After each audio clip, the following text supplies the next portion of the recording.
Look out, bear. Shoo.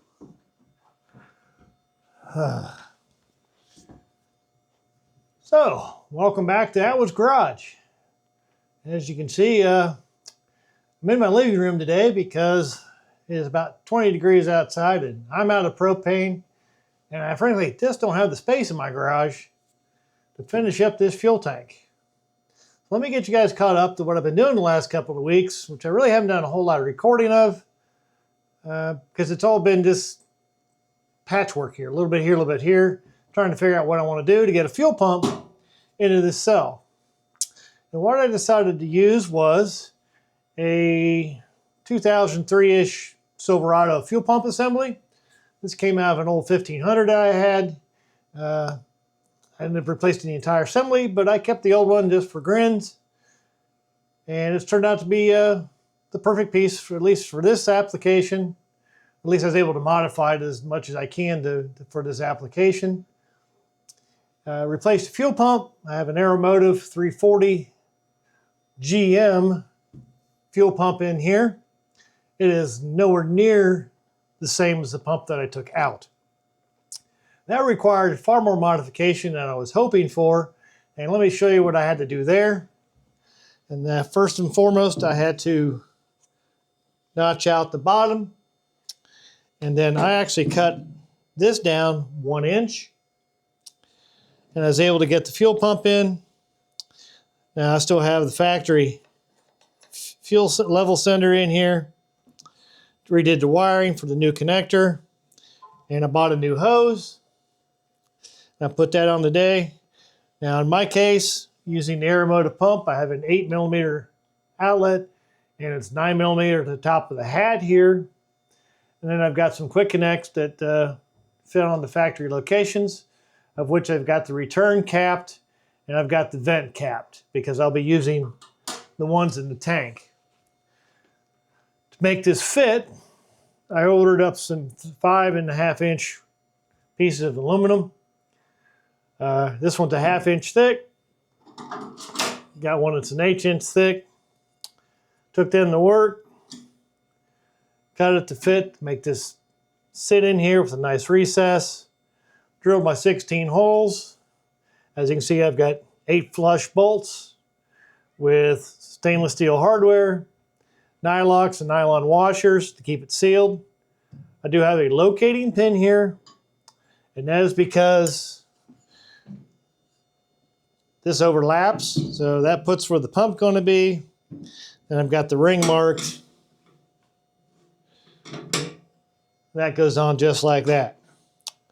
In order to get the pump in, I need to fit it in part way, and then I need to fit in or snap this on as we put it together, and then the fuel pump sits in here and it should give me full swing.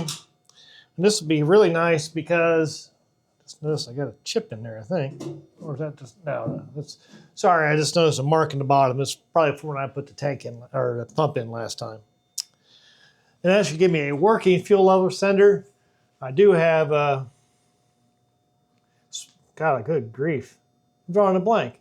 I'll get back to you with that. But I've got aftermarket gauges in Speed Hut. Sorry, Speed Hut. I have Speed Hut gauges in my Blue Jeep. And I should be able to adapt it to work with the GM fuel sending unit. So I actually have a working gauge.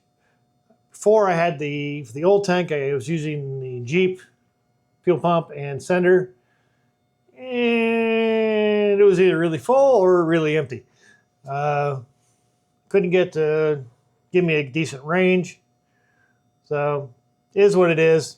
I should have a good range now showing the tank being empty, tank being full. I guess I should say this is very similar to my previous tank. This is a 19-gallon tank where my previous was a 15.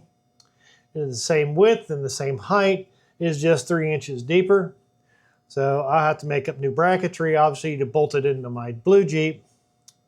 But everything else is pretty much in the same location. So I don't have to change up my lines or anything. And I'll have to change up, obviously, the fuel pump connector. So that still has yet to be done. I'm hoping for a nice day here where I at least get out of, at least into the 30s.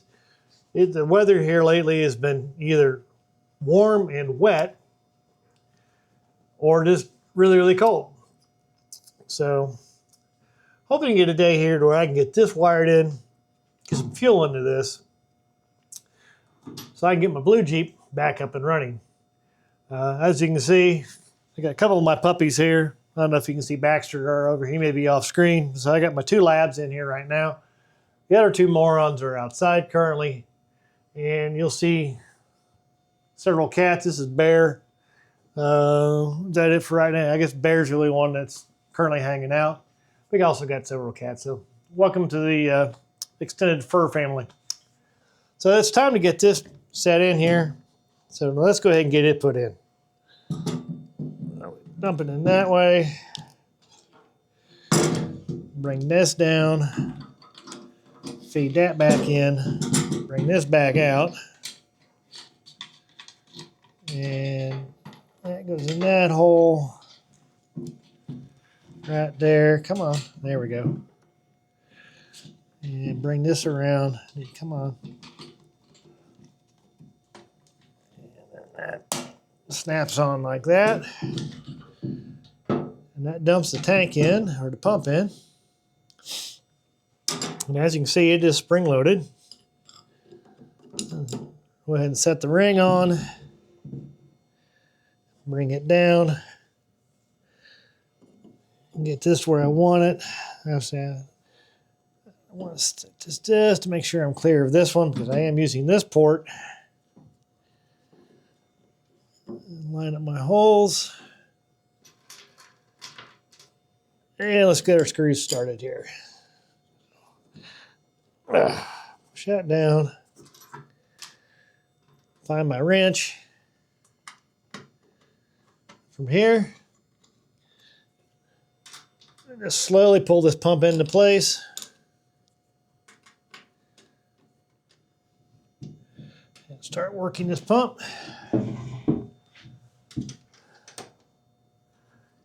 Seat it in. Pull these up evenly.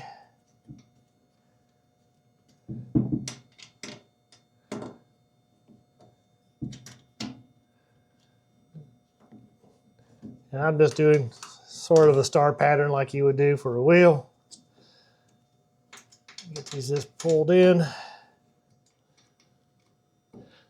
Anyway, I think I'll do a time lapse as I get the rest of these put together.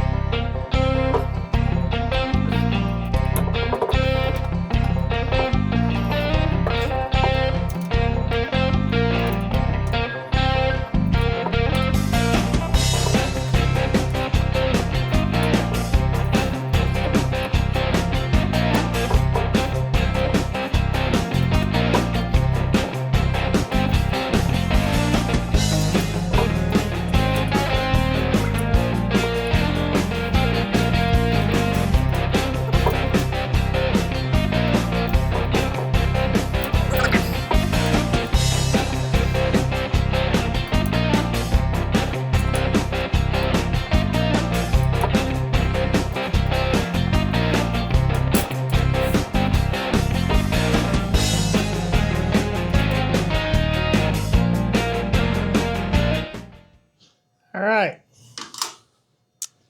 So that gets the pump put in. From here, I'm going to get it put into my Jeep and take some measurements, because I can't find a mounting kit for this.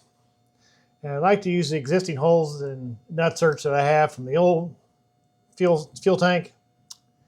So I'm going to get this set into my Jeep next warm day and get it measured up so I can get my own straps made up.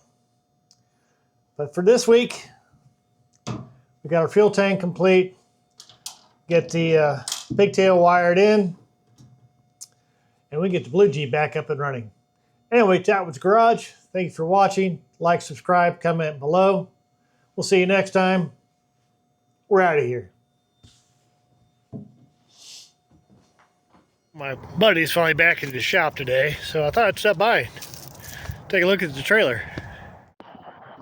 And of course, you know, it's all covered with road salt. It's got some issues with the wiring back here, but that's not a big deal. Probably change out the lights, Put some LED lights in there. Get all the clearance lights wired up. And it's like 82.5 between the fenders. I think my white Jeep will fit on it just fine, but I think the blue Jeep and the black Jeep would be too wide. So we get those figured out. Get those fenders cut. And I'm thinking about just cutting the welds across here and then coming down across here, adding a flange. Make the fenders bolt on. So we get the bigger Jeeps on. It's like a 2023 trailer, so it's fairly new. But I'll go through it, clean the wiring up, fix that. Go through the wheel bearings, check the brakes. Everything I need to at least run one Jeep around, but we finally have a trailer. No more renting trailers. Anyway, that was Garage. See you next time.